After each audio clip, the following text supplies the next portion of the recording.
Hey, and welcome to another installment of Catching Up with Chris, Jake, and Sam. I'm Sam. I'm Chris. I'm Jake. And, here we are.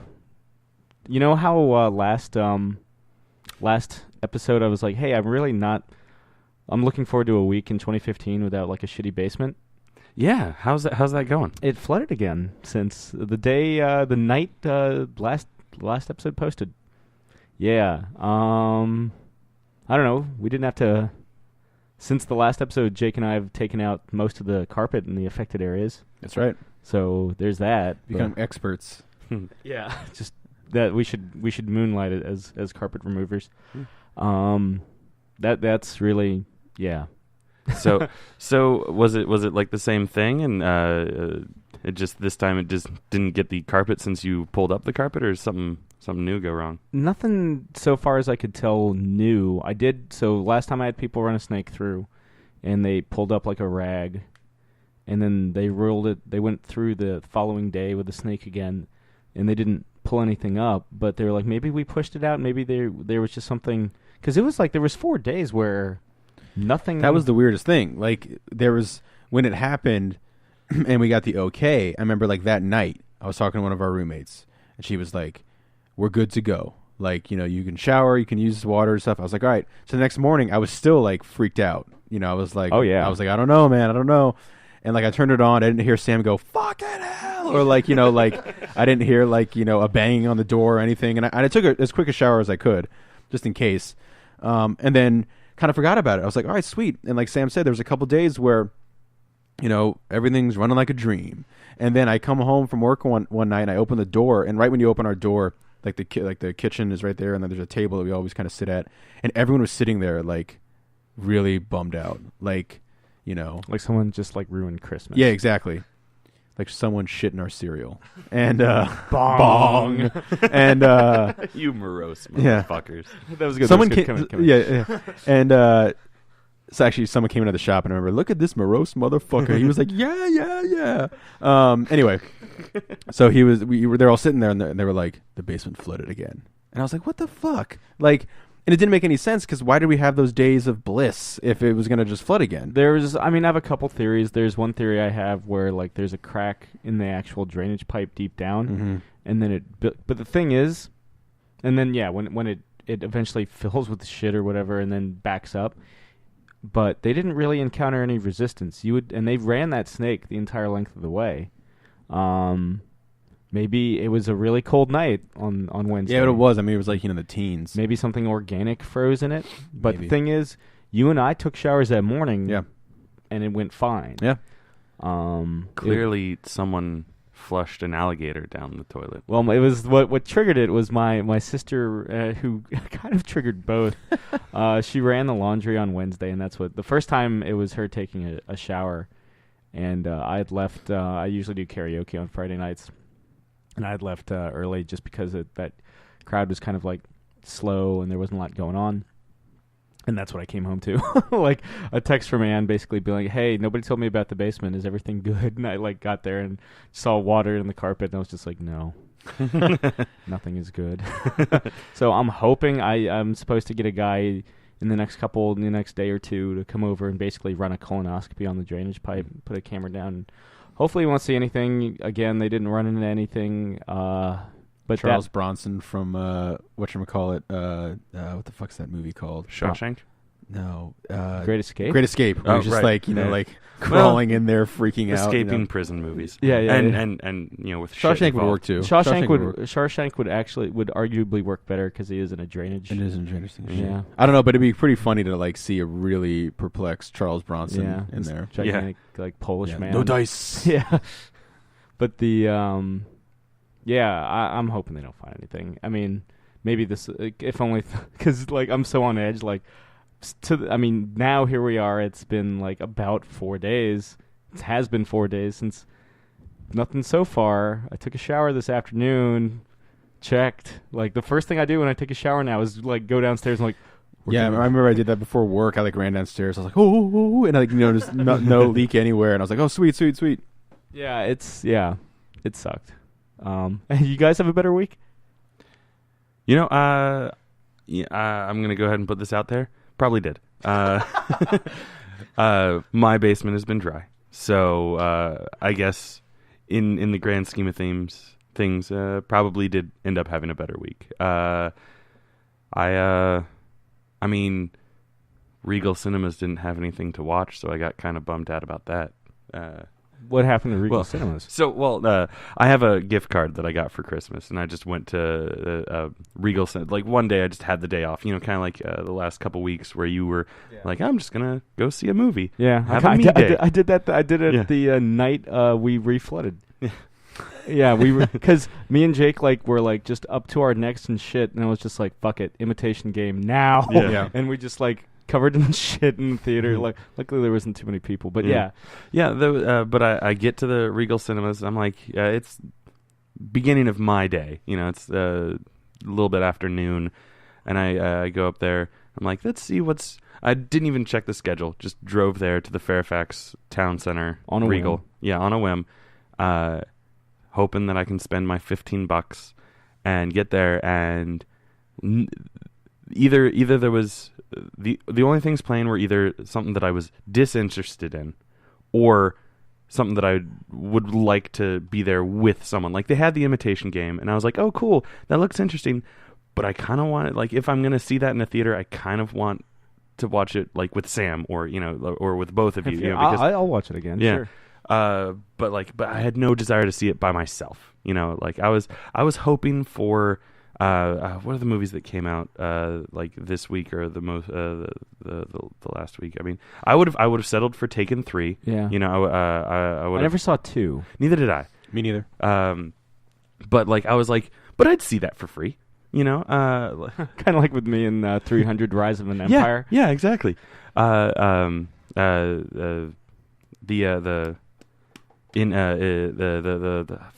This is terrible radio.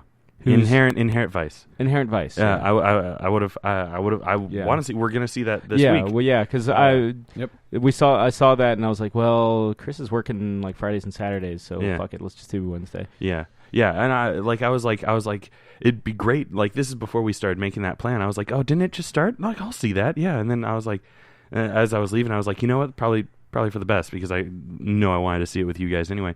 But yeah, all they had playing was they had Exodus, Gods and Kings, and I was like, no desire to see that at all. No dice. No dice. And to be totally honest, even if it had a full Egyptian cast, I still don't really want to see it, because it just doesn't look. I am a god. I am a god. Yeah, I was like, eh. But the fact that it's totally whitewashed kind of also ruins it. I'm the captain now. I'm the captain now. Are you threatening me? And then yes. And then they had and then they had 2 screens for Into the Woods, which I already saw. Yeah. Oh, did you like it? Yeah, did we talk about? Yeah, we did. Did we talk about no, it last we week? didn't. Not last week. No, we talked about amongst ourselves. I feel like you might have mentioned it on the Christmas week. Maybe I saw into just to cover our bases. The first half. The first half is really, really cool. Lots of good songs. Lots of good stuff going on. But then the story's kind of there's 5 different storylines going on, and they all kind of wrap up in the middle, and then a new story starts, and that story just kind of drags its knuckles on the ground. Yeah, and I hear the second half is revisionist fairy tale. Yeah, well, the first half is kind of oh, this is a musical version of the Grimm fairy tales, and it's kind of got that dark and gritty feel to it that Grimm fairy tales are supposed to have. Kind of like Tim Burton's Alice in Wonderland. Kind of along those lines. Tonally, yeah.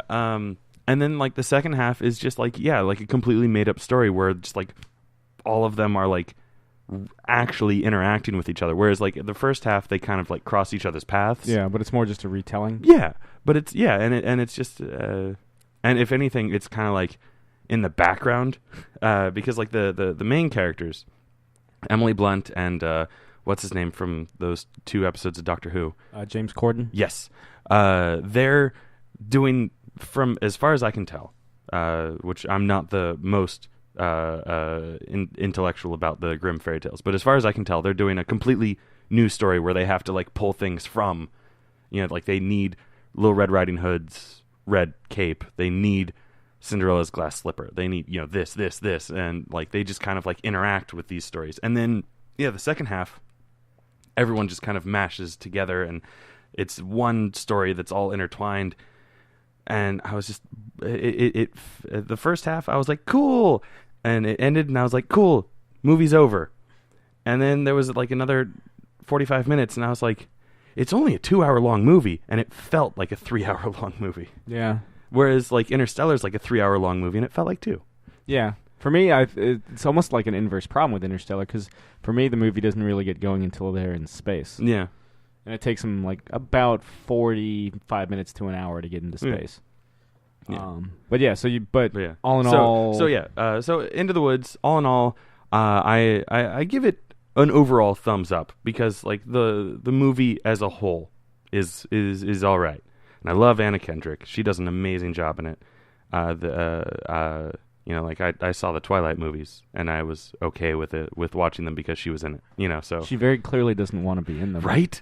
Even her first lines are like, you can see it in her face. Right. So anyway, Regal had 2 screens running Into the Woods, and then 4 screens running the new Annie. And again, I have no problem with Annie, but I have no desire to see it. I saw it already. I know the story. I don't really care about this story. It's cool that they made another one.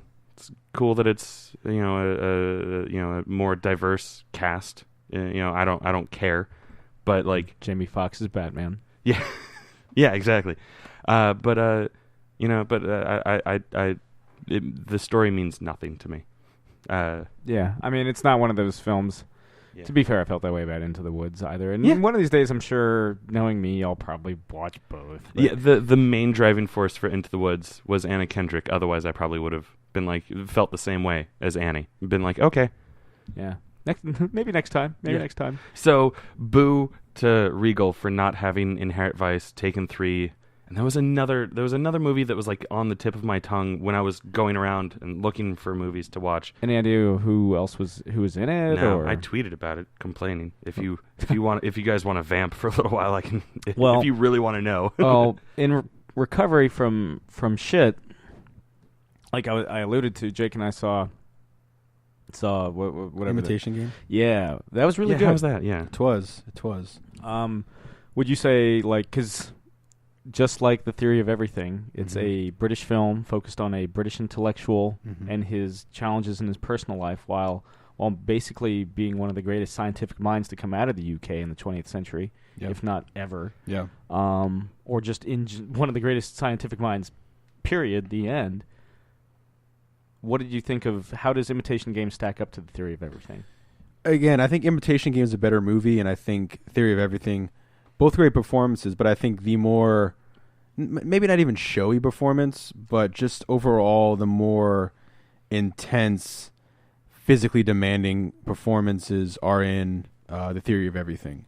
Both very good movies, but like I said, I feel like Imitation Game was the better movie. Theory of Everything had the better performances overall, or maybe not even more challenging, because that's not fair to say either. But I think I was moved more by the performances in the Theory of Everything. I mean, Cumberbatch has played Stephen Hawking That's as well. true. He has. In the film Hawking. Hawking, yeah.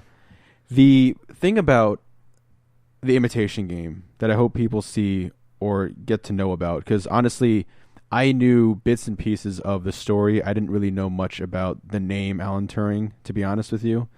But I knew about the enigma and breaking the code and realizing the kind of terrible realization that once the code is broken, you can't really let the Germans know you broke the code, which means you're going to have to let, in their eyes, you're going to have to let some people die. And they kind of did it by mathematics, the least amount of casualties possible to keep the Germans guessing and let them know that the code wasn't broken. And estimated that they ended the war 2 years earlier and saved 14 million lives. Yeah. But it's a great ensemble cast as well. Matthew Good is good. And Keira Knightley, who is always surprising to me. There's sometimes I'm not the biggest Keira Knightley fan, but I thought she was really, really good in the movie. I feel like she's one of those actresses, kind of like Scarlett Johansson. I feel that the smaller the film, or the for artsier films, Scarlett Johansson does a great job. Yeah. Like girl, with the pearl earring or Under the Skin, she's fine. Yeah. Don John, she's great. Yeah. Does that that New Jersey accent so perfectly. Oh yeah. But I don't know. Then with Keira Knightley, I feel the same way, where she's kind of like lost when she's forced to fight CGI pirates, Yeah. like fishmen in a maelstrom. Yeah. I mean, she seemed very comfortable in this movie. Yeah. Movies like this, the Pride and Prejudice she did like about 6 Atonement. years ago. Yeah, Atonement. Oh, yeah, I think that's still the best thing she's done. That's a fantastic movie. But, and of course, Benedict Cumberbatch is great. I mean, he has just this voice about him that like any Captain Britain from here on out that I ever read will have Benedict Cumberbatch voice. I mean, that's kind of why. I mean, he's the voice of 2 different characters in the Hobbit movies. Yeah, and the story of Alan Turing, man. I mean, it's something that I remember leaving the theater. It's in that movie alone, it shows you the best of what the world has to offer, and the worst. And because for those unaware, and if you don't want to know. Well, I won't spoil it for Chris, actually, but if he's not aware of the story. But it like I said, it's the best and worst that humanity has to offer. And it really all revolves around this one man and the British government. And it's, I don't know, it was really kind of one of those movies you think about for a while and sticks with you. And it was one of those movies immediately where I go online and I read as much as I can about it. And, of course, not everything is factual and there's liberties taken here and there. But the whole point, there's a great line where Cumberbatch is talking about how wars were fought on, beaches and in forests and, faraway lands. And for them, the war was fought in this room, trying to figure out and crack this code. For just years. This old radio factory in the heart of England. Yeah, and it's really well paced, very intense. And again, for a movie where one thing I probably could have done without, and I know where they were showing it, but they would show scenes of like the carnage of war, and it was obvious that the budget wasn't huge because it would cut to some scenes that some kind of like almost CGI like airplanes and ships and stuff. That looked pretty weak. But like again, you could do the same run the same effect arguably more effectively with newsreel footage, actual newsreel footage. And I feel like they did occasionally like VE Day and stuff like that. So again, overall it's just, I mean, it is a fantastic movie and a story that needs to be told, just like The Theory of Everything, about another mind that is just superhero like, and what they could think of and the way they and even though, in Turing's case, treated horrendously throughout his life, but still had this drive to, he saw it as the greatest puzzle in the world. He was always doing crosswords, and this was his way of cracking it and, really serving his country. And unfortunately, the government didn't really return the favor too well to him. But a fantastic movie overall, and one you should definitely check out. For those curious playing at home, it was The Hobbit. The Hobbit was the third movie that I was disappointed that Regal didn't have. Mm-hmm. Speaking of World War II things, though, TV show, or a miniseries, I guess, just started. And Jake, you and I saw it, right? Sam didn't catch Agent Carter, or Marvel's Agent of Carter, because Agent of Carter. I know I missed it. Yeah. What did you guys think? A lot of fun. Yeah, I really liked it. I actually was more excited about it than the second season of Agents of S.H.I.E.L.D. And the 2-episode premiere that they did was more exciting than probably the entire second season of Agents of S.H.I.E.L.D. that I watched. It was very good, and I remember being like kind of worried that it was just going to be just another Agents of S.H.I.E.L.D. Just set in a different time period and different cast. Agents of S.H.I.E.L.D. Mad Men style. Yeah, until we watched, until I borrowed one of the Phase 2 DVDs that had the mini, the Agent Carter. I think that's on Thor: The Dark World. Yeah, that sounds about right. When I watched that, I was like, oh my god, if this is what the TV show is going to be like, I am all in. And that's pretty much exactly like the same, like that was like a mini pilot, for the show. And it had the same feel, had the same, kind of like pacing, same look to it. And it was really good. And I'm really impressed that it wasn't just another fan service show, but it's actually looking like a good show. And I would love for them to be like, you know what, let's make it more than just a miniseries. Let's throw on like a whole season or something like that. If it does well. I mean, I think it's one of the reasons. Maybe it's a miniseries. Is one, the budget's pretty huge. Like it definitely looks like high end movie quality stuff.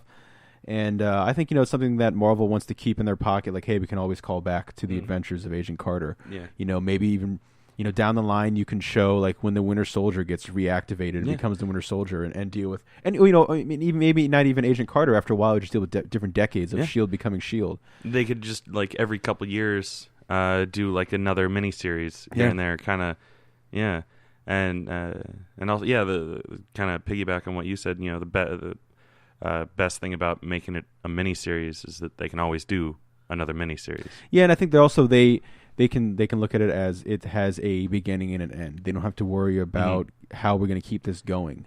Yeah. And Haley Atwell is one that even back when Captain America came out, thought she was just such a great character. She was a lot different than some of the other female characters you'd see in the Marvel movies. And to have her this very strong character in Captain America and finding out later on that yes, she was going to get this series, and seeing her kick all kinds of ass. And it's not something where she's just running around in heels and happens to clock a guy in the head. I mean, they're doing hand-to-hand combat. She's using Jason Bourne-esque. I remember a lot of people comparing it to like the female Jason Bourne. Like she beats a guy with a stapler. And there's some really heavy emotional moments. Was unaware that it was 2 hours, that it was going to be like 2 episodes, so I was pretty psyched. Yeah. Because and we'll get to it later, but I was really psyched to see the Ant-Man trailer. But so when 9 o'clock rolled around and they were like, now another hour of Agent Carter, I was like, oh sweet, because it wasn't me just waiting to see the Ant-Man trailer, because obviously they were going to put that at the end to keep everyone watching. They weren't going to have the Ant-Man trailer in the first 5 minus, but they kept telling you without stay tuned for the teaser trailer for Marvel's Ant-Man, and they show a picture of Paul Rudd walking out of jail, looking like a boss, and but yeah, I mean, it's a great supporting cast. Jarvis is introduced. A lot of little nods. You see Howard Stark again. Some nods to some future things. I know Whiplash is from Iron Man 2. You see his dad is one of the scientists in it. And then also Ivan Vanko. Yeah. And then also the color scheme of the car is Iron Man colors. Just like little things down the line that a young Tony Stark will see that will inspire him later on. Because at this period of time, at least in the Marvel Cinematic Universe that they've created, there are no superheroes. Cap is frozen or presumed dead. They don't. I guess they've teased it like the original Human Torch, but there's no other superheroes running around. Does that mean Howard Stark's in his 60s when he has Tony? It must be, because it's a flexible timeline. They'll just have a life decoy and make it a time travel. Maybe they didn't have the Cold War. It just and technology just, because of the Starks, technology just exploded during the 70s, and the right now Marvel Cinematic Universe is the equivalent of our 80s. I'm trying to remember, because they give a date for for that Stark Expo that you see in Iron Man 2. Yeah, and I think it was whatever the day or something like that. Anyway, it's very loose. Yeah, but it was it was good though. Yes, it was very good. Yeah, I'm excited to see what they do with it. Yeah, I'm another thing that I was really excited about with it was the actress Haley Atwell. She was so good in the first Avenger. I was so upset, that they just jumped right ahead to modern day at the end of Captain America, because I was like, oh man, that means unless they do something like what they ended up doing, we're not going to see any of those characters again, except for maybe the occasional flashback or something like that. Do we get Dum Dum Dugan? No, I mean, she hasn't shown up in it. Damn. I have no idea who that is. Dude with the bowler cap, giant mustache. Yeah. No. Yeah, I mean, he's not there, but I'm trying to remember. He's in the short film. Yeah, that's right. Yeah, I want to say that I heard that he might be popping up. Any idea if it's going to air because it's 8 episodes. I'm guessing, are they airing it two every week? I think it was I just think a special I event. think that was just the premiere. So I guess it'll be 6 more weeks of just one. Yeah, that's what I. That's a long break for Agents of S.H.I.E.L.D. Yeah. That means they don't come back until like March. Yeah, I mean, maybe this will get people interested and they'll connect. Because, Marvel's doing that thing where they're connecting everything. And they're making a conscious effort to do so. It seems like with the comics as well. So, yeah, I thought it was a really entertaining show. Now, you guys had mentioned the Ant-Man trailer. What did you... we've all 3 of us seen that. What did you guys think of that? It's funny, when it premiered at the end of the episode... I immediately got a couple texts from friends who, again, it was kind of like when they announced Ben Affleck as Batman. Like, I had made the trailer, and they're like, "Explain yourself. Why is this good or not?" And one of my friends, our friend Luke, really loved it. He was like, "Dude, back me up. Everyone I'm here with thinks it's stupid." And he had a great thing where, and this is totally a Lukeism, where he was like, getting mad at a teaser trailer for Ant-Man. Is like, thinking the movie's gonna suck is like getting mad after taking one sip of beer and not being drunk. It's a totally stupid thing. Yeah. To be like the online response to Ant-Man is like, it's a flop already. Yeah. This is gonna be the one that's gonna not shut Marvel down, but this is gonna be the first one. Yeah. That's a great analogy. Yeah, it is. And because like Luke and I liked it. Yeah. I wasn't blown away by it, but I wasn't like put off by it at the same time. Yeah. I was like, oh, that's what I've been waiting for. It's and Ant-Man. also like I had yeah, right. I didn't see the episode. I had recorded it on my DVR. I hadn't seen the episode until like the next day. So I had seen all these people responding to it, and a lot of the like online posts that I had seen were like, "Oh my God, Ant-Man!" From like all these people that like our friend Josh, who's just like obsessed with anything that Marvel puts out. Mm-hmm. Like people like that going bonkers for it. And I looked at the posts. I was like, I feel like this is just people getting excited for the sake of being excited. So I'm going to try to, calm my expectations based on this.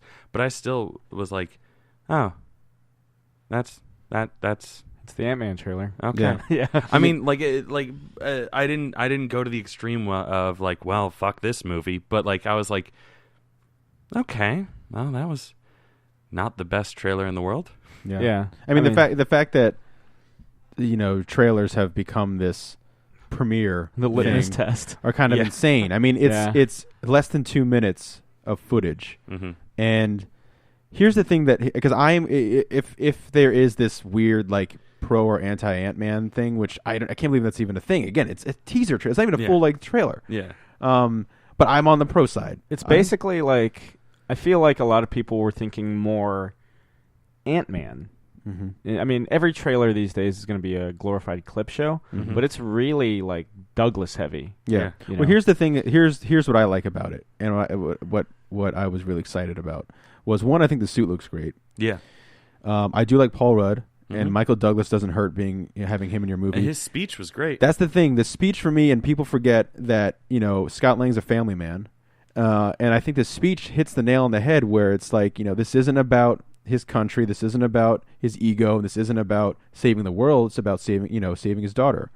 And I think the angle they're going with, based on even in the comics, Scott Lang's an ex-con as well, and a thief. Yeah, I feel like they're going like I feel like I heard this somewhere. They're going. It's a superhero heist film. Yeah, it's a heist movie, which is cool. Like, think if like Ocean's 11 meets the Marvel universe. Yes, and here's another thing: we've seen space, we've seen other dimensions, we've seen other worlds, we've seen just the normal kind of Marvel Earth and what it's like. We've never seen the microscopic world, and that's something Ant-Man can take us on a whole other level that we've never seen before. We've also never seen underwater. Yeah, Aquaman. Yeah, well, that's coming, right? Yeah. Aquaman's part of the DC announced slate. Yeah, yeah, but sooner than Namor. Yeah, but I think tick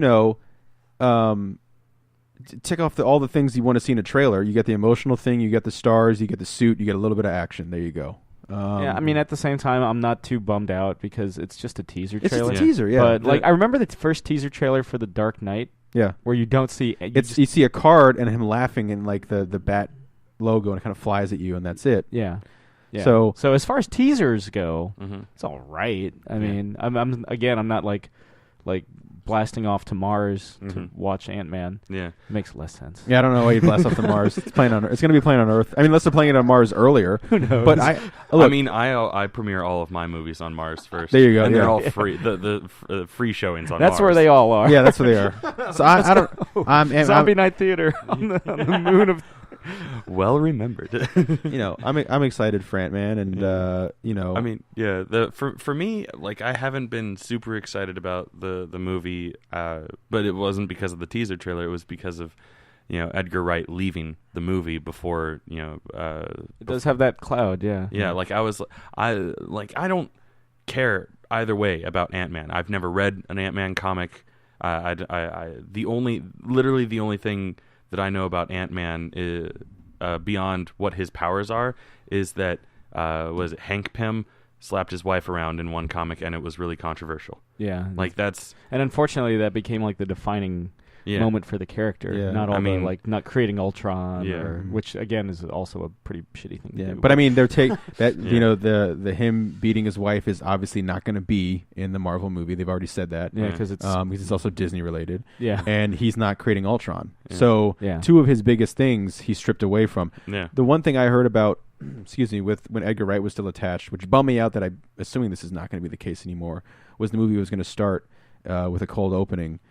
Set in the 60s with Hank Pym as the original Ant-Man doing a mission, and it's going to be like it was colored a certain way to Kinda look like like an a- old comic feel. Tales to Nice. Astonish. Exactly. And then it cuts to present day, and he's trying to pass the torch. And I have seen pictures of Michael Douglas at cons with the original Ant-Man helmet there, which is very different than what Yeah. Paul Rudd wears in the movie. But were you going to say something, Sam? I was just going to say I'm glad Chris brought up Ant-Man comics Yes. because this week saw the publication of Ant-Man #1. Ant-Man #1, written by Nick Spencer. Yeah, that was a really great good comic book. Yeah, it was originally like most people I feel in the world, for better or worse.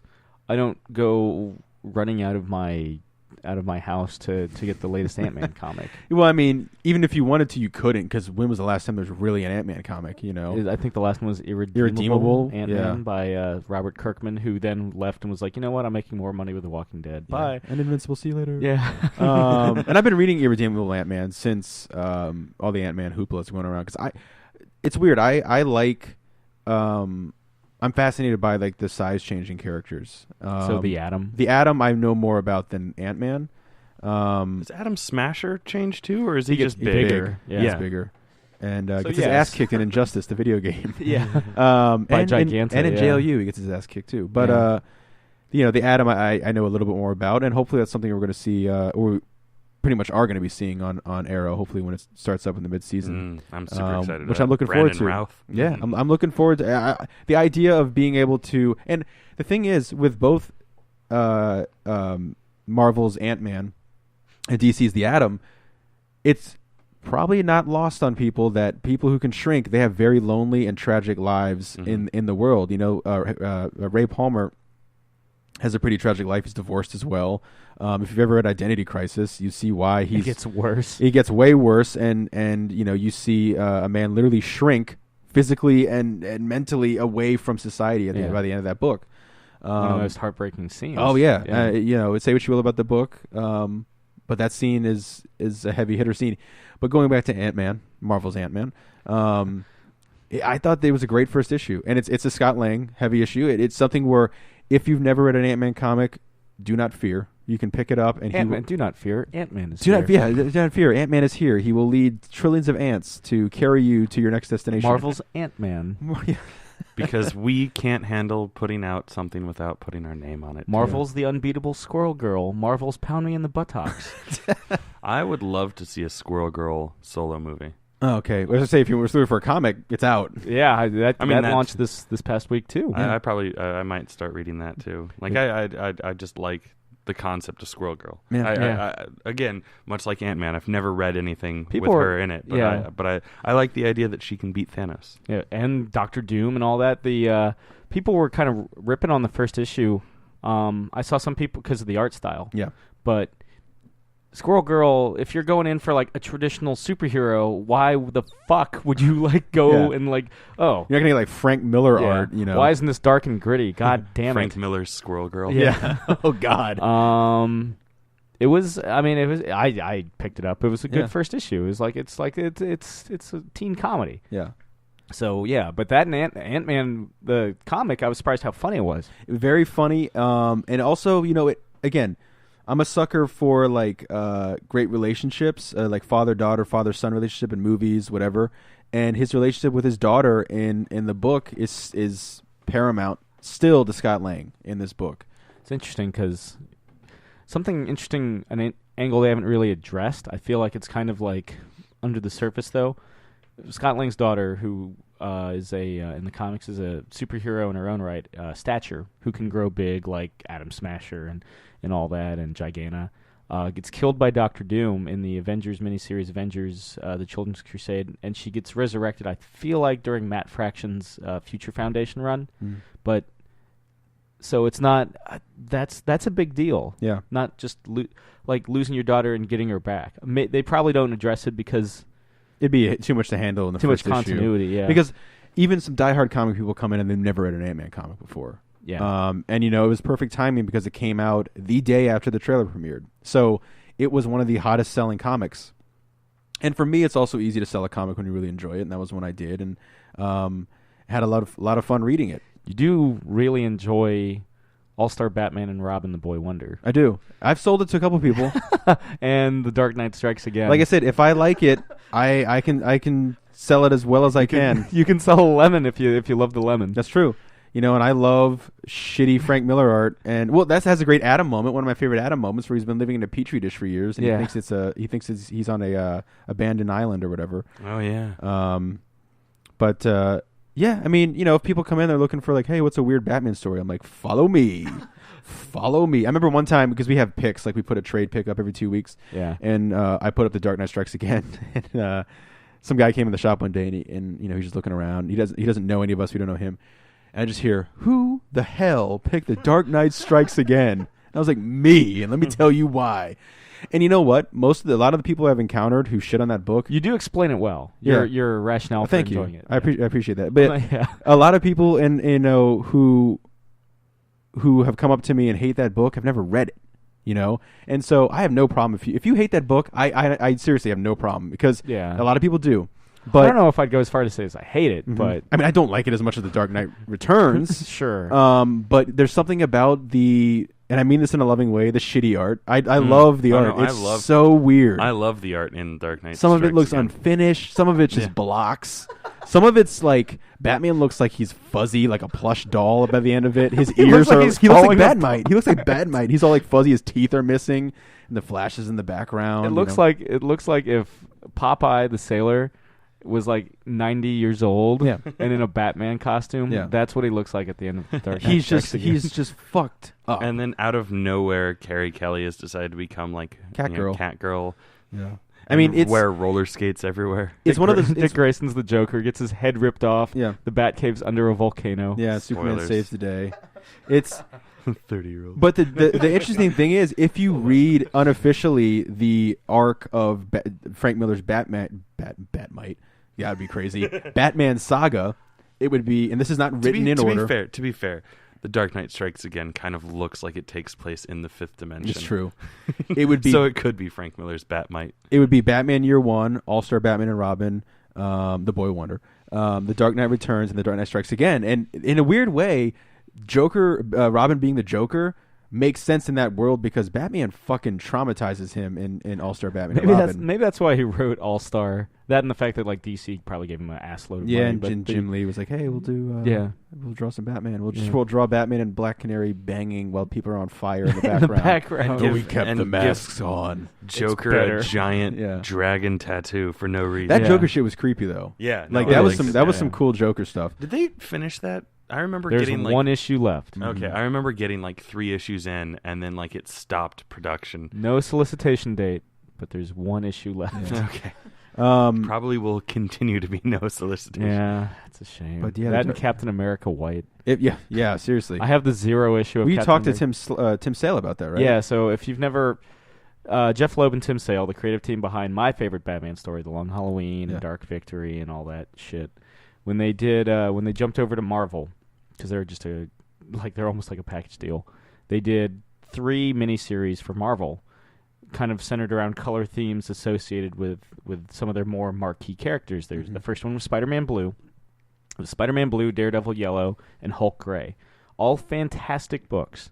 Definitely. Spider-Man Blue is my particular favorite. Yeah, I'd probably go as far to say that's my favorite Sale Loeb thing. Collaboration? Yeah. Sure. Yeah. I have like half of those issues, and then I've got the trade. But the next planned wave in time for Captain America: The First Avenger, released in 2011, was Captain America White, and a Zero issue came out, which was basically just a glorified preview. It was a few I guess a prologue to the story and some like preview art. That was like 6 years ago. They've never announced an official launch date for Captain America White. And yeah, like you were saying, last year, I happened to be in Seattle and I talked to Tim Sale, and he gave me a really nice like Batman drawing, and I was like, okay, thank you. Well, more accurately, I bought a really nice Batman. He didn't go, hey Sam, come here. I haven't seen you in a while. Have this. Just take this. I've slaved over this. Just have it for free. No, I paid for it. I was like, look, Mr. Sale, I have to ask. I have the Zero issue for Captain America White. When are we ever going to actually see Captain America White? And he's like, oh, I've finished every single issue except Here, for take it. Take Tell my this. story. Tell my story. Yeah. He pulls him out of his like, I've been waiting for someone to ask me about Captain America White. Yeah. And the thing They're is, not even like poly sealed either. They're just loose, Crumbled up. just like, He's just wow. trying to like tears flatten them. all over them. Yeah, I'm just like, oh god, tear stained. But yeah, and the thing is, they were supposed to do a one after that called Iron Man. I want to say it was either Iron Man Red. But I mean, the two of them together, seriously, like they're great. They're awesome. They're would you go as far to say like Lennon and McCartney? Yeah. No, that's Denny O'Neil and Well, yeah, but I mean, and Neil in terms of Adams, like nowadays, I would say Leonard McCartney nowadays. I remember that was something I said like after I read the Batman stuff, Long Halloween and Dark Victory. But yeah, apparently, so he's finished all the issues except for the last one, and he's waiting on a script with Jeff Loeb. The problem is Jeff Loeb's the head of Marvel TV. Yeah. So Agents of S.H.I.E.L.D., Agent Carter. Yeah. All basically like the Jeff Johns of Marvel. All the cartoons, like that's his day job. Yeah. And so maybe in time for Cap Civil War, who knows? But it was reassuring to me though to find out that it does exist for the most part in some form. He just hasn't finished the script for the final issue. Bummer. Do you know the basic premise for it or anything? It's because every color miniseries focuses on the titular hero thinking back on a loved one they lost. Yeah. So Spider-Man Blue is about Peter Parker thinking about Gwen Stacy. Yeah. Hulk Gray is about Bruce Banner thinking about Betty Ross, who was dead in the comics at the time. Daredevil Yellow is about Karen Page. And it's usually about their first meeting and that sort of thing, which always coincides when they first become whatever hero they end up becoming. Yeah. Even though Peter didn't meet Gwen until college, and he got his powers in high school. Anyway, so the there goes your whole fucking theory, asshole. You know what? Fuck Tim Sale and fuck Jeff Loeb. I didn't say that. I love them. Lennon McCartney. The Cap White was about Steve Rogers thinking about Bucky, because he was. I mean, there was a lengthy period where Bucky Barnes was presumed dead before, pre-Winter Soldier status. So that was the premise there. That would have been great if it timed out with Captain America: The Winter Soldier. That would have been great. Yeah. Oops. Yeah. So, yeah, that's to answer your my long-winded answer to your question. Mm-hmm. That's the status of Captain America White. Oh, okay. Excellent. Yeah, I would love to see it because I'm a huge fan of Tim. Them individually, and then especially them together. Now you were mentioning like we kind of alluded. Jake, when he's drawn to something, he goes all in. Mm-hmm. So stuff like Frank Miller, just like as you guys, if you're longtime listeners, he kind of goes on like streaks. Mm-hmm. What's your current streak? It's always funny because in the back of my mind I'm always like, what's the next one gonna be? I don't know. And this How proves, are you going to top this one? Well, this proves I never will know what the next one's gonna be because I remember I tweeted once or somewhere like it was like the middle of the night and I was like I decided to take the plunge into madness and marathon Nicolas Cage movies because I think honestly the germ of the idea was I've been reading a lot of Ghost Rider. I'm the only one who can walk into both worlds. I'm Ghost Rider. Fucking hell. I've been reading the Garth Ennis and Daniel Way and Jason Aaron, Johnny Blaze stuff, which has been fantastic. Like if you seriously do yourself a favor, if you're looking for any kind of just a good run or just any kind of get to know more Johnny Blaze stuff, the original Ghost Rider stuff, and then also reading the Robbie Reyes, Felipe Smith, Marvel Now, which is unfortunately being canceled, but it's pretty solid. So I was like, you know what? I've never seen Ghost Rider: The Spirit of Vengeance. I've heard it's pure shit. I heard the famous stories. It makes the first one look like The Dark Knight, and I didn't like the first one very much. It was a movie that Sony made just to prolong them keeping the rights to Ghost Rider. Yeah. It was like Fox and the Fantastic Four movies. Exactly, yeah. And so... Though they never did it for Daredevil. They're just like, fuck it. Yeah. the real selling point was I was probably high on carpet fumes of shit because Sam and I went and we ordered like a fuck ton of food. I remember we tried to one-up each other on ordering food at Glory Days. This was after this was the day we cut the carpet and just covered in shit. I think I washed my hands like 3 times. Oh, I was like eating. A surgeon afterwards, like that scene in where you're going up on your arms. Yeah, I walked upstairs with my hands up. Yeah, and like I was just getting ready for surgery. And we went to a Glory Days, which if you don't have any in your area, is just like a sports bar. It's a better TGI Fridays. Yeah, it's like a kind of a gourmet sports bar kind of. But it's good. It's good stuff. High end sports bar. Yeah, very nice. It's like if you went to the Diamond Club. Yeah, it's good stuff. And so Sam and I always fucking do this. We go to a Glory Days. And we usually order an appetizer and pound that. Usually cheese fries. It's a good choice. It is good. Yeah, they don't have a blooming onion. And so, and then we order, usually sometimes it's like 2 entrees each. And like we went fucking crazy. And I remember I was like, Sam, I'm going to get like the Glory Burger, which has the egg on it. Because it was a Monday when we cut the carpet. Yeah, exactly. Yeah. And it's half off on burgers. And so I was like, I'm going to, and this is getting to Nicolas Cage, trust me. And because he was our waiter. What do you guys want? Burgers are half off. I've noticed you guys are eating. I can't fucking do a proper Nicolas Cage impression. Just gotta use the same tone of voice. Drinking lots of cherry cola, and just starts dancing around like a psycho. But so I was like, I'm gonna get this hamburger, and I'm also gonna get some boneless wings. And Sam's like, oh, I'm gonna one up you and get the Glory Burger and a half thing of ribs. And I remember the waitress didn't know how to react because it wasn't she something looked at me. She was like, I don't think I can do that. Yeah. I can get you the kids' ribs, which are slightly smaller. Yeah. And then I remember you were like, I know what I'm about. Yeah. I was just like, I can do that. Lady, we whipped up shit. And it's funny because we had another person with us, Garrett, our friend Garrett, and one of Sam's longtime buddies. And I think they thought some of the food was for him. And he didn't order anything. We're like, no, this is all us. And I ate half the burger and like all the wings and stuff. And I think Sam, as soon as they put the food down, he's like, I'm gonna need a box for these for the ribs because I'm not fuck this.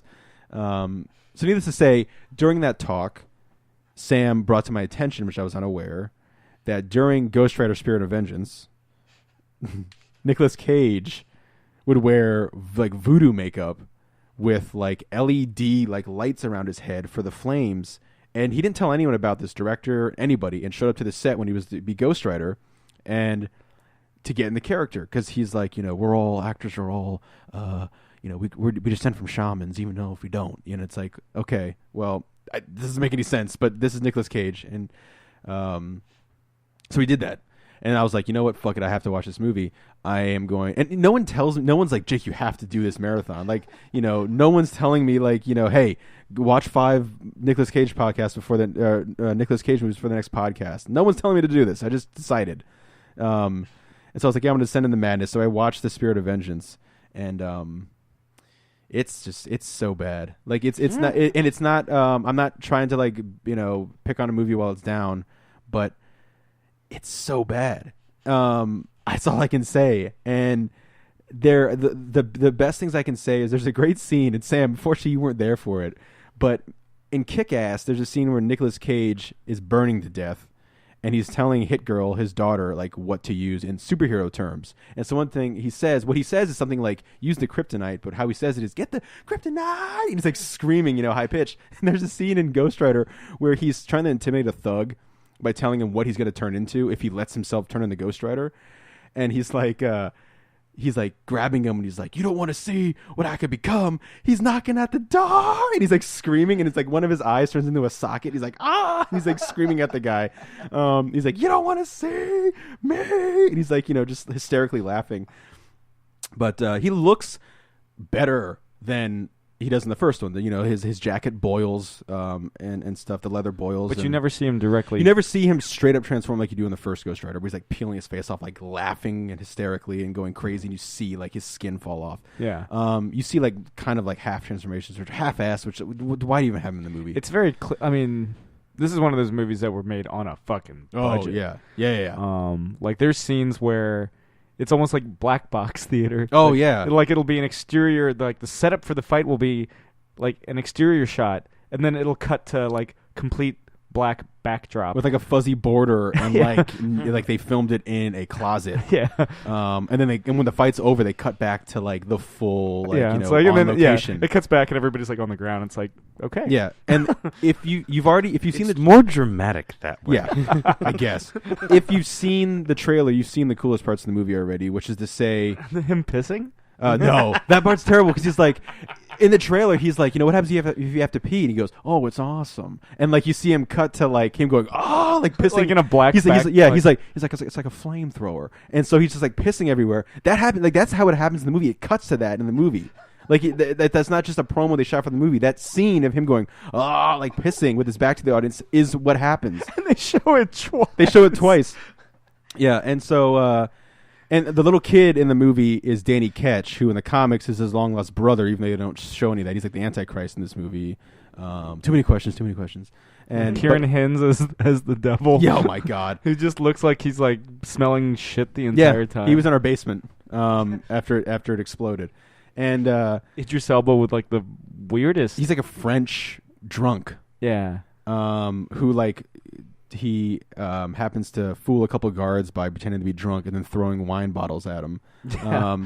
But like I said, if you've seen the trailer, you've seen the coolest parts of the movie, which is to say, I will give him, it's a semi-decent action scene in the end where he's on his bike. He looks cool, and he takes a couple of guys out with his Hellfire chains. That's where the budget went. Yeah. He flips cars, and then he sends Satan back to hell. Because Jake's watching this at home. This is like Friday, I think. Yeah. And I come home from work and I like sit in on the last 30 minutes. Well, I sent him a text as I was kind of like, yeah. I didn't want to be like, hey, you have to come up and see how terrible this movie was. I was like, hey man, just so you know, Spirit of Vengeance on in the house. If you want to just happen to come up and see the end of this shit, and just help me get through this. My curiosity got the better of me, and so he did. And so there's again the coolest shot in the whole movie is when he's like talking to the devil and he's all Ghost Ridered out and he's like, go back to hell, and he like kicks him in the air, and there's that shot where like you see him flying, but then what you don't see in the trailer is you see like a shot of the devil like free floating in the air going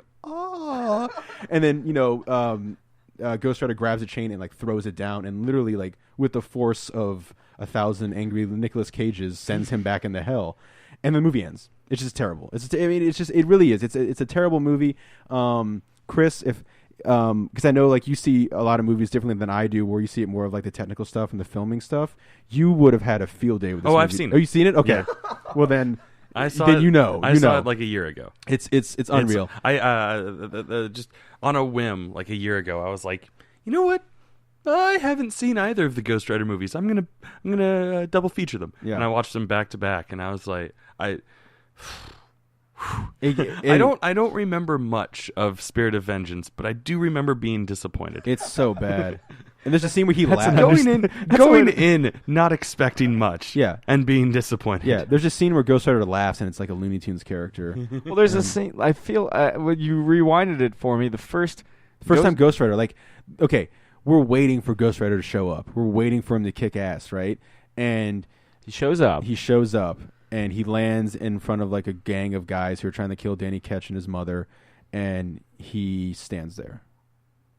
Sways a bit. And sways back and forth. And Nicolas Cage had this thing where he's like, he didn't, like, Ghost Rider wouldn't know how to be in his own skin, kind of, and he's like cracking his neck and like moving his skull around and being all kind of weird. And I'm thinking of this like, okay, I want to see him just in the like the corpse paint with the LED lights on. That's what I want to see.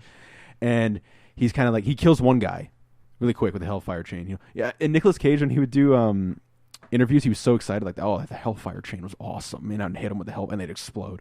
And then he stops, and the guys are like, oh my god, and they're terrified.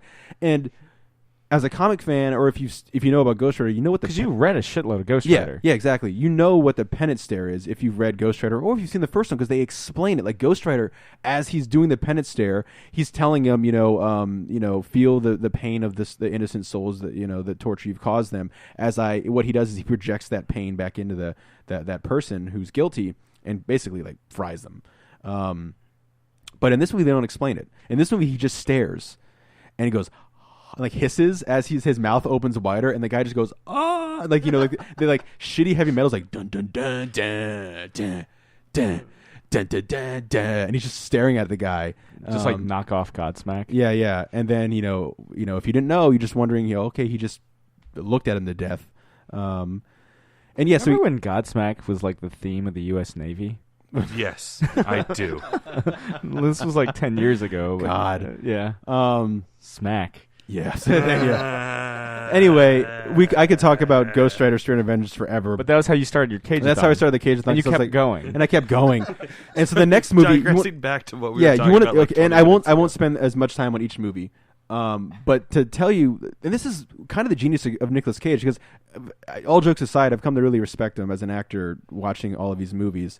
Because the next movie I watched was It Could Happen to You, which was kind of like a rom-com movie where no flaming skulls. It's one of the most just straight normal performances I've ever seen Nicolas Cage do. He plays a New York City cop based on a true story who, I guess, I don't remember the exact in real life, but in the movie, he doesn't have money for a tip. And so he goes, well, I'm going to play the lottery. If I win, I'll give you half. And she goes, okay. And again, this happened in real life. And the next day, he won the lottery and gave half of the winnings to this waitress that he didn't know. And of course, Sparks in real life, it didn't. They were happily married separately.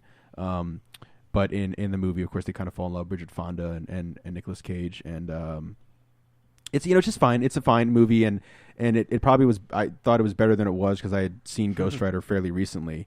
And Ghost Rider is not a movie that's Nicolas Cage. It's not a Nicolas Cage movie that he like. It was a good movie that he ruined. It was a movie that he was like, fuck it, I'll just have fun because he loves Ghost Rider. He had to have his Ghost Rider tattoo covered up with makeup to play Ghost Rider. That's how much he loves Ghost Rider. And then I did Matchstick Men, which I had seen before, and I keep forgetting Ridley Scott directed it. But a fantastic movie. I remember enjoying that movie. It's a fantastic movie. And I'm not even gonna say spoiler alert and spoil it for you if you haven't seen it, because it is a like a punch to the gut at the end of that movie. It's a fantastic movie. It's a con movie. Con artist and whatnot. Sam Rockwell's in it, and Alison Lohman as well, who I really like. Alison Lohman, and I was reading up on her. She hasn't done anything in like 5 years, 6 years, which kind of sucks. She was great in like Drag Me to Hell. I feel like that was one of the last things she did. Yeah, and I really like that movie a lot. And she's great in the movie too. And then I went on. I was like, you know what? I'm going to keep the critically acclaimed Cage going. Like I earned this because Ghost Rider Spirit Avengers is still, the flames and the smell of it's still in my nostrils. And then I did a movie that I thought I had seen, but I got confused with another movie, Adaptation, which is my favorite movie I've seen him in so far. That's out of these. Really good movie. He plays twins in the movie. Basically, Charlie Kaufman, who is tasked to write a script adaptation of a book about flowers, basically. Who in real life does not have a twin. Exactly. In real life does not. And he wrote, Did he write Adaptation? Yeah, he did. Yeah. And it's credited to him and his twin brother. And the Academy, when they were nominated for Oscars, was like, you will have to share it, with your twin, as a joke kind of thing. Although Nicolas Cage refuses to say if he's real or not. There's they have that fun with it. But you've done being John Malkovich and whatnot. Mm-hmm. Yeah, the movie starts right after the end of being John Malkovich, and it's about Charlie Kaufman having to adapt this story of nothing into a movie. Of nothing into a movie, and he has writer's block, and it's very like kind of meta and very very cool. And again, you get two completely different Nicolas Cage performances in one movie. He's kind of unrecognizable. Doesn't have the kind of famous Nicolas Cage draw voice accent either. Yeah. Excuse me. And it's just really great. You get Meryl Streep, and I think did Chris Cooper win an Oscar for that movie? I can't remember. I can't remember either. But he's fantastic in it as well.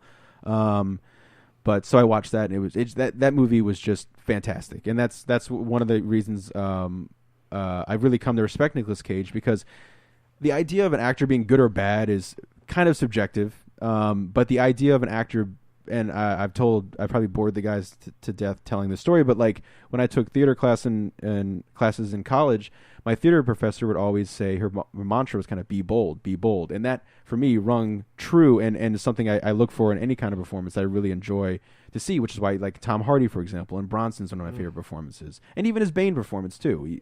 Be bold, and be bold doesn't necessarily mean yell and scream all the time. Be bold may be, hey, everyone thinks you're going to, a great example is On the Waterfront when Marlon Brando, what's his face, pulls the gun on Marlon Brando. Instead of Marlon Brando, most actors would have acted angry and upset and pissed off. He acts kind of let down by that action. And that's something, it's a bold action in something maybe not as obvious of a choice.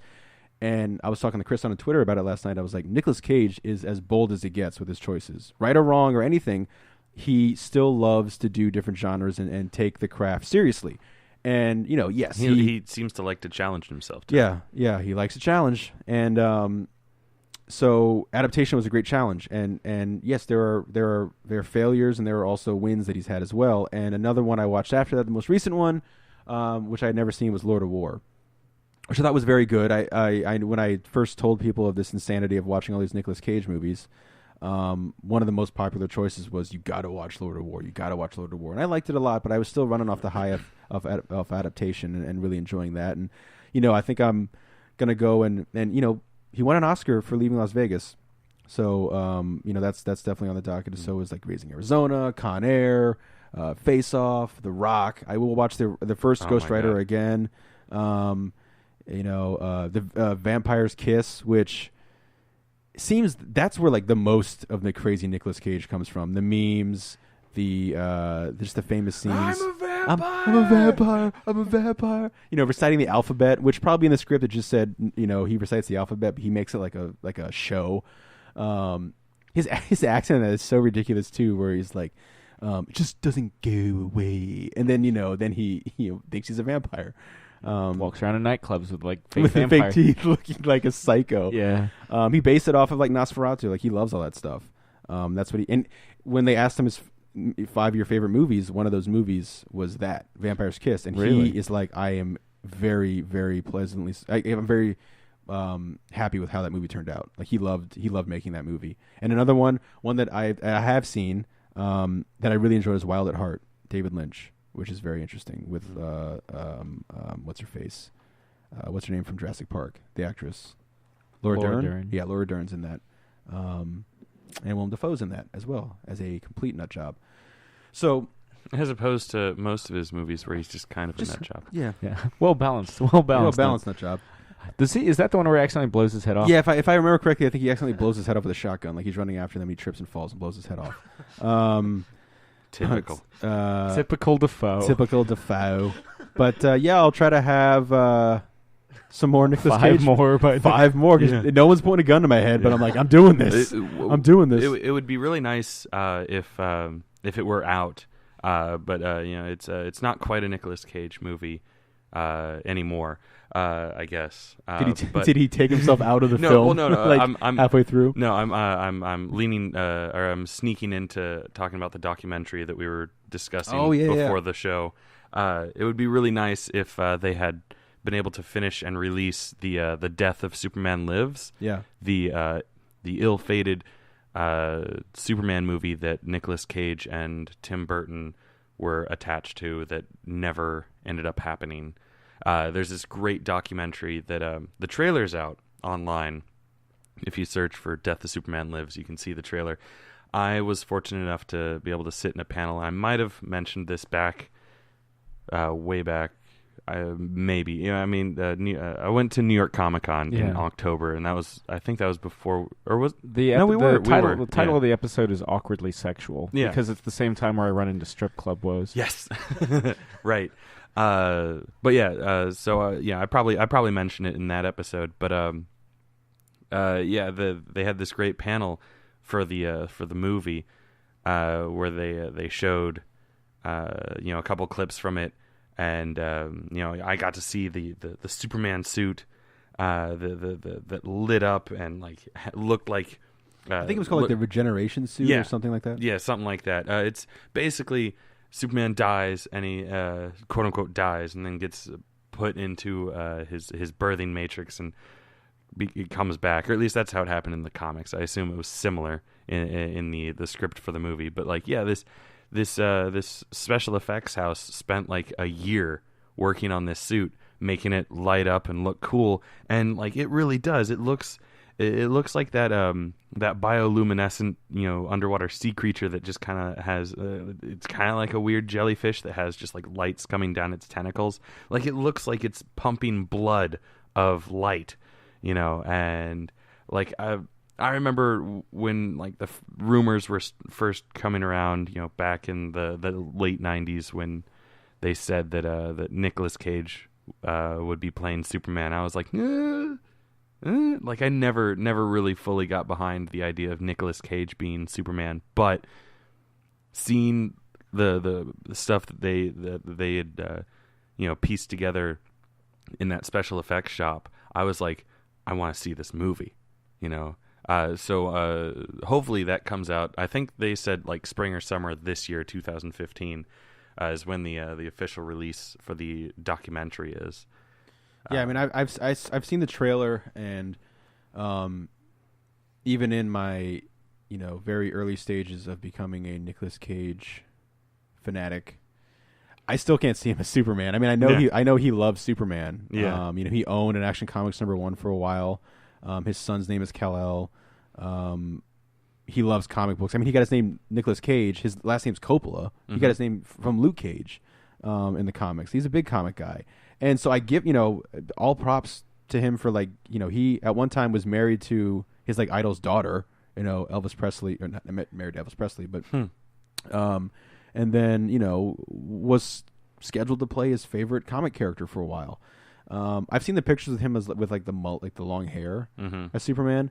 That's the closest I could like squint and kind of see it, because he did have a mullet back in the 90s. He didn't have the big frame. There were the rumors that Michael Keaton was going to cameo in the movie, either as Bruce Wayne or Batman. Brainiac was supposed to be the villain, and giant mechanical spider that later came out in Wild Wild West. Wild Wild West, yeah. I've seen the different suits. I've seen the regeneration suit. It actually looks really, really cool. The black suit looked really cool. Yeah, it's a shame that all that work went into nothing, really. I mean, and the great thing about comic books nowadays is like, they have the Batman 66 series that's ongoing, that it's been doing really well. They did the Green Hornet, did an extended kind of Green Hornet Batman 66 miniseries written by Kevin Smith and Ralph Garman. That was really a lot of fun. I hope, there's rumors that Batman Triumphant's going to get a comic treatment. Hell, man, do the Superman Lives as a comic book. I bet that would sell like crazy. I'd buy it. Yeah, just to see this fleshed out, because I have read synopsises of what it was supposed to be, and honestly, there's some stuff that has never been tapped into a Superman story before. However weird it is. Superman seeing a psychologist, but like, kind of being, unsure, because he is this alien, and of course Tim Burton would have really tapped into the alien aspect and the loner aspect, the isolation, yeah, and I have seen some of the more recent like junket interviews that Nicolas Cage has done. Some people have brought up Superman Lives, and he was like, you can still there's like still this like weird kind of like excitement he gets when he would talk about it and say, like he was scheduled and he was ready to do like the. Do you guys know what definitively killed it? I don't know. I think I want to say like that it was just rewrites and rewrites and rewrites and rewrites, and finally the studio was like, you know what, whatever. Just, We're not. you know, We're done. And then I think the budget was getting out of hand, you know, and they couldn't figure out a way to bring it down and still keep the same vision, you know, like all that kind of stuff that plagues. And they were saying Tim Allen was going to be Brainiac. I don't know if it was a joke, but they were saying either CG Doomsday or Hulk Hogan. But yeah. Doomsday, the ultimate in, you know, The female. ultimate male. Yeah. Gets the ultimate what was it? Meatball. Yeah, and Rocky 3. Yeah. But yeah, Nicolas Cage talked about, you know, he's like, I would have done Superman unlike anything else, which only Nicolas Cage could do. I mean, I don't even know what the hell it would have looked like, which is kind of a bummer. But well, maybe in like 10 years, Nick Cage will have his own Birdman movie. Yeah, you know, or he'll just be Jor-El, and you know. Yeah. I remember right before this, me and Jake were picking up cleaning supplies to clean my still shitty basement, and we saw like two Nicolas Cage movies on DVD because they have the discount. The joke was they had like a $5 bin at Giant at the Colonnade, and I was like, I bet you there's some Nicolas Cage movies in there. And we walked up, and sure enough, there was Ghost Rider: Spirit of Vengeance, and right underneath that was Sorcerer's Apprentice. Yeah. I've seen both. I hear he's better than the lead in Sorcerer's really? Apprentice. That's probably going to be on the list. Like he does the best job. It's was it Jay Baruchel or whatever? Yeah.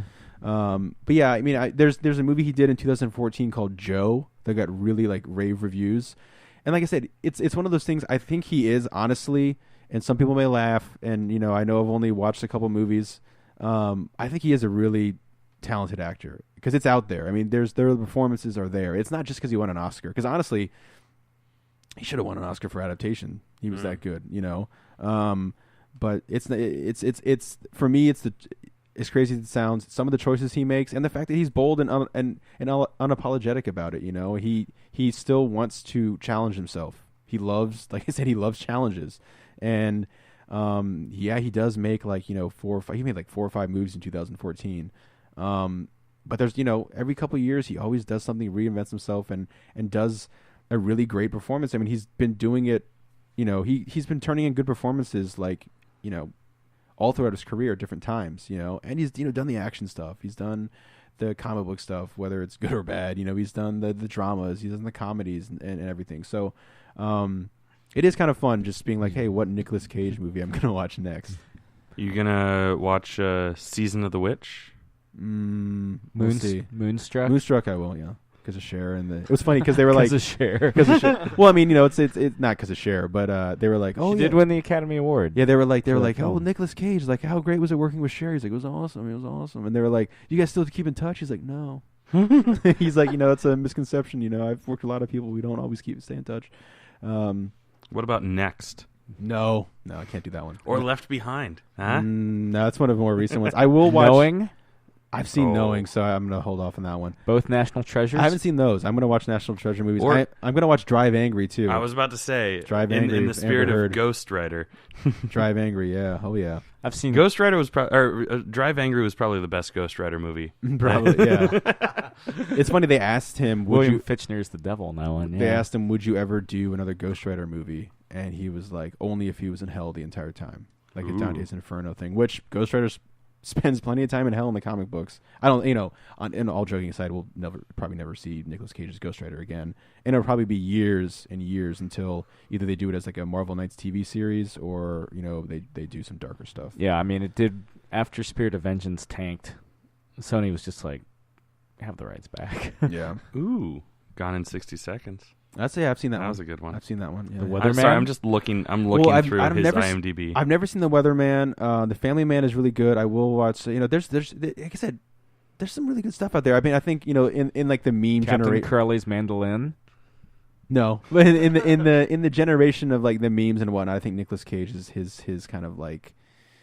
You know, the whole thing of that he was, you know, they had that picture of him like from the 1800s that he's a vampire, and he's like, you know, I see my reflection in the mirror. I'm not a vampire. Like, you know, he's not like no vampires aren't real. His rationale is I can see my reflection, hence I am not a vampire. He seems to be pretty funny about stuff. But yeah, hey, he was in Fast Times at Ridgemont High. Yeah, He was like he was flipping burgers. He's Brad's bud. Brad's bud. That's his character's name. Yeah. And then, of course, his first credit, which I recommended to you and you aren't going to watch, The Best of Times. No. The the failed pilot of a TV show that he and Crispin Glover were in. There's some two interesting dudes. Right I highly recommend if you're remotely a fan of either of their work to check that out. It's only 40 minutes long. You can find it on YouTube. It was never officially released anywhere, but it found its way onto the internet. It was this sketch comedy show that like ABC or something like that was trying to pitch, and they filmed a pilot, and no one liked it. And now the internet loves it. Internet loves Cage. Internet loves Cage. They do. Yeah. If you want to see young, virile Nicholas Coppola. Yeah. Oh, is he billed as... He's Nicholas billed Coppola. as Coppola. Because his uncle is Francis Ford Coppola. Yeah. You meant, what about action movies like Con Air or The Rock? Oh, yeah, those are ones definitely. Those are great. Yeah, The Rock is on my top 3 favorite Michael Bay movies. Right up there with Armageddon and... Bad Boys. How in Zeus's butthole. Yeah. You know, you're a real a-hole. He just has this style, man. Like I've come to just really enjoy it. Yeah. And it's a lot of fun. Well, so that's cool. That's yeah. cool. Yeah. Look out, world. Do let us know how your next crop of Cage, how you harvest. Oh, that. the Wicker Man will definitely be on there too. Oh It's gotta God, be. yes, yeah. You bitches. Put the bunny back in the box. Yeah. Who burned? How did this get burned? How did it get burned? How did it get burned? The bees, they're in my eyes. Just watch Mojo. Oh, and Bad Lieutenant. I've watched. Oh, man. I've watched Bad Lieutenant. I actually think that's a really good movie. Werner Herzog. One of my favorite directors. Yeah, mostly for his documentaries, but yeah. Shoot him again. His soul's still dancing. Like it is a psycho movie, but it is like Nicolas Cage on fire. And if some people are all about if it's critically well received or how it does on Rotten Tomatoes or whatever, but that's one that did really well. I mean, like it or not, I mean, I think it's a fascinating movie. Kind of after Hurricane Katrina, this lieutenant played by Nicolas Cage, who used to be a really great cop, kind of goes off the deep end and kind of like a drug fueled adventure, I guess. Mistaken things, seeing iguanas that aren't really there. Misadventure. Thank you. Val Kilmer's in the movie. But yeah, watch Mojo did a thing like the top 10 Nicolas Cage moments. There's he's just fantastic. He's a fantastic person. So yeah, watch some Nicolas Cage movies. Watch Vampire's Kiss. that's on the top of my list. I have it coming in on DVD because I can't get it.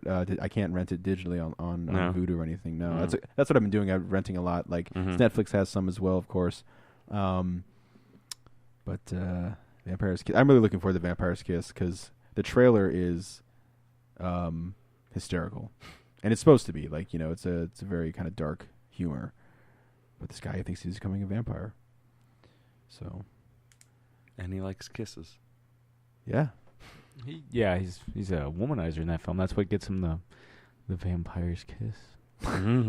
What about Raising Arizona? That was really good too. Yeah, Coen Brothers, right? Really early Coen Brothers. Yeah, like their second or third movie, right? Yeah. Yeah. Gotta add that to the list. Oh yeah. I mean, if you're doing critically acclaimed Cage, why don't you just watch every single Nicolas Cage movie? I can't because I will never be able to catch up because he's he makes so many movies. I remember they told him that he was in 70 movies, and he's like, I'm 50. He's like, how is that possible? He can't even remember, or it doesn't even realize how many movies he makes. I'm really looking forward to see the death of Superman Lives because that's kind of become this enigma. Actually, in if we're all plugged in, let me see if there's an official release date for that while you guys talk amongst yourselves. Talk amongst ourselves about Nicolas Cage films. Yeah. Well, I mean, I'm trying to. I mean, I'm sure there's something. Sam, else do you have a favorite Nicolas Cage film? Probably you could think of. Entertainment-wise, it's probably The Rock. The Rock. Yeah. In terms of best performance, it's between adaptation and leaving. I haven't seen Matchstick Men. Yeah. It's between adaptation and Leaving Las Vegas. Yeah. Leaving Las Vegas is a movie that he was very thankfully said that it was a short shoot because he, never, I don't think he does like a lot of method stuff, but he tried method on that one because it's about a guy basically drinking himself to death. And he not to death, obviously, but he drank a lot in that movie.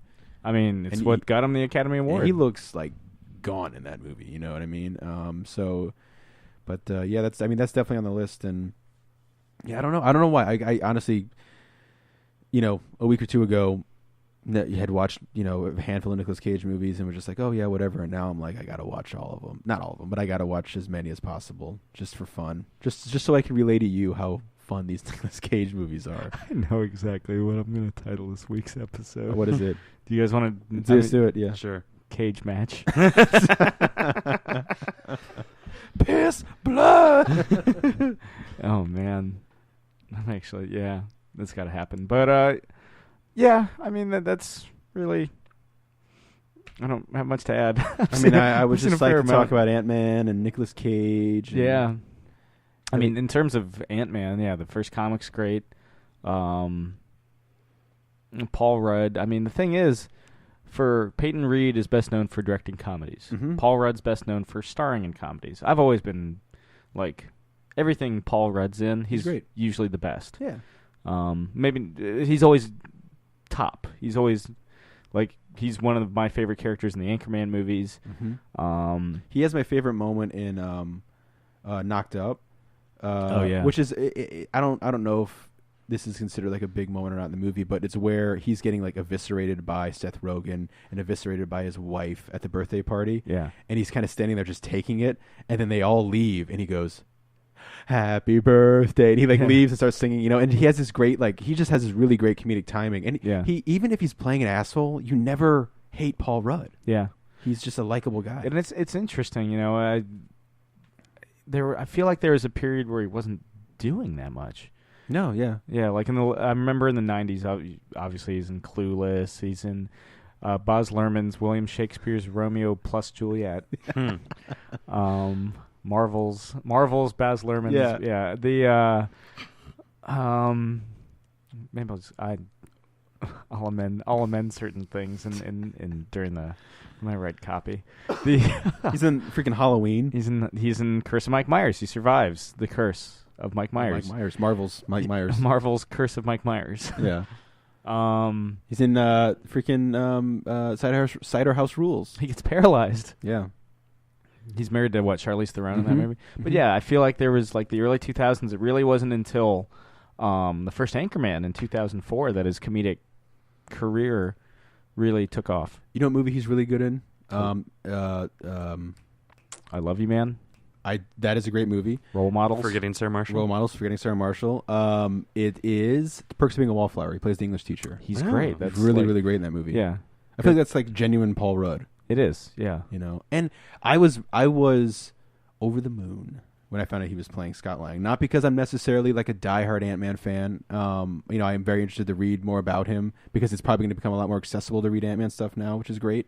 But I like Paul Rudd, and I like the idea of the legacy of different superheroes and the Hank Pym kind of passing the torch on to inadvertently, I guess, because Scott Lang steals the technology, at least in the comics. Yeah. And it looks like he does in this film. He does, too. and then Hank Pym's like, okay, but now I want you to become the Ant-Man. Yeah. Very accurately, he's like, or can we change the name? Yeah, because any movie called Ant-Man, you just in the way they say it in the trailer, like, I want you to become the Ant-Man. And then, I don't know if you saw it, because I know we were talking about different stuff during the trailer. There's like this great, some people I know were like, this was like this really stupid moment in the teaser. I thought it was funny. It kind of cut the ice, or broke the ice, where he's like, I want, the music's like building, I want you to become the ant. And he really Ant-Man. Yeah. And then it cuts to Paul Rudd and he goes, huh. Okay. I thought that was, when I saw that, I was like, okay, cool. Like, they're not taking themselves too seriously. Yeah. But there wasn't as much comedy in the trailer. I mean, again, it's a tease. Yeah. It's FX shots for the most part. Paul Rudd got ripped too. He put on some, does Got the Marvel regime of getting. Yeah. There's no schlubby Marvel heroes. No. Yet. Yeah. That's true. one day. Yeah, we'll get the schlub. Yeah. I'm the schlub. Just roll Hey, on can the I screen. just not go on this mission today? I'll just vacuum Avengers Tower. We're all out of Twinkies and egg rolls. Rock and roll. I'm Ace Frehley. That's who plays Marvel's the Schlub. The schlub. He does And the like ace math. in the trailer, it cuts to like it shows everyone who's in it, and then it kind of fades to black, and you just hear the Ace Frehley cackle in the background as it fades to fade. So to close this out, Chris, do you have a date for was it the Death of Superman Lives? Yeah, no, unfortunately, not announced yet. 2015 TBA. There you have it. Although I did read somewhere that apparently it is the most anticipated documentary of the year. There you go. Or Well, at least being heralded as. I can't think of any other documentaries this year where I'm like, oh man, I really need to see that. Yeah. To be honest, I can't think of any other documentaries coming out this year. Fair point. So yeah, there you have it, guys. Just Marvel's cage match. Marvel's cage match. That's what we're looking it's at. awesome. Oh, it's yeah. awesome. We'll catch you guys next week. Not to jinx myself, but hopefully we won't. I won't. You'll find out. Yeah. Yeah. Thank you very much. Good night, Eric Bana.